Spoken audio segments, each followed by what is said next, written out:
Hi, I'm Mike from 1A Auto. We've been selling auto parts for over 30 years.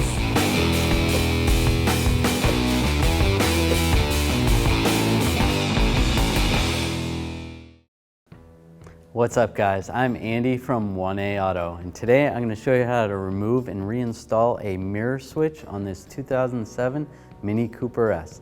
If there's any parts for your vehicle that you need, click on the link in the description and head over to 1aauto.com.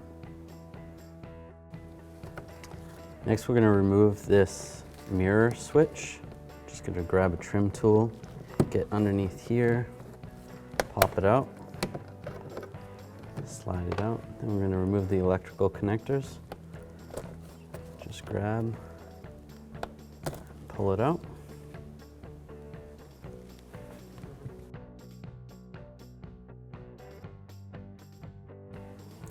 Now we're going to connect the mirror switch.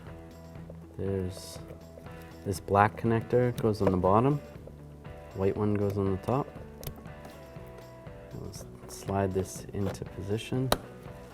That, and then we'll push it down, lock it in place.